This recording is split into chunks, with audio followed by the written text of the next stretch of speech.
Hey, Formula One fans! Today, we're diving into a topic that sparked a lot of controversy after the United States Grand Prix. The incident between Max Verstappen and Lando Norris at Turn 12 of the Circuit of the Americas in Austin. Once again, the race focus shifted to regulations, steward consistency, and the ever-debated track limits. We'll also discuss McLaren's concerns about the speed of the stewards' decisions. Could the rush to get the right driver on the podium be influencing judgments that are too quick? McLaren seems to think so, and we'll dive into that issue as well. Formula One news is heating up, so don't waste any time. Subscribe to the channel to stay up to date with all the latest F1 updates. Just hit the subscribe button below the video. It's fast, free, and doesn't require any sign-up. This is F1 Fastline News, your daily source for Formula One news. Let's get straight to it. The Verstappen-Norris incident has raised some serious questions about how Formula One is handling its driving guidelines. What should have been a showcase of two of F1's biggest stars battling wheel to wheel turned into yet another debate about how confusing the regulations can be. Red Bull argued that Norris overtook Verstappen outside track limits, and the stewards backed that up.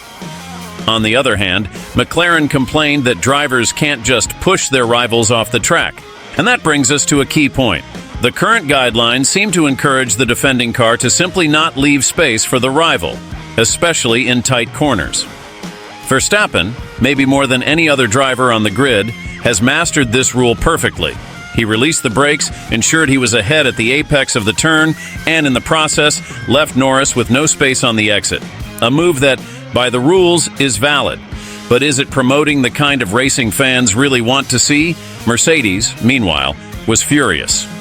George Russell received a penalty for a similar incident with Valtteri Bottas, but in that case, Russell was attacking on the inside, which, according to the guidelines, required him to leave space for the other car. This highlights one of the big issues with these rules. They are mostly written from the perspective of the attacking driver, not the defender. Doesn't this leave room for different interpretations? How can we expect consistency when the guidelines are so open to varying readings? What if the attacking car was required to remain ahead when forced off track? Would we see more wheel-to-wheel battles within track limits? This is something the FIA and Formula One need to seriously discuss in the coming months before making these guidelines part of the final rulebook in 2025. Right now, the system seems confusing, open to interpretation, and, frankly, doesn't promote fair racing. Another important point in this debate is the time the stewards take to make decisions. McLaren was quite upset with how quickly Norris' penalty was handed out, within minutes before the race had even finished. Andrea Stella, the team principal, believes that decisions made this fast might not take all the factors into account. When a case is as complicated as Lando and Max's was, the stewards should take more time, review the incident after the race, listen to the drivers, and better understand the nuances of the situation, Stella said. The pressure for quick decisions largely comes from the desire to ensure the right driver is on the podium. Nobody wants to see a driver celebrating only to be penalized hours later. But is this rush really ensuring fairness? Or are we sacrificing deeper analysis of incidents in favor of a race against the clock? Of course. Some changes have been made to improve the situation. After the widespread confusion over track limits at the 2023 Austrian Grand Prix, the FIA implemented gravel strips in certain corner areas.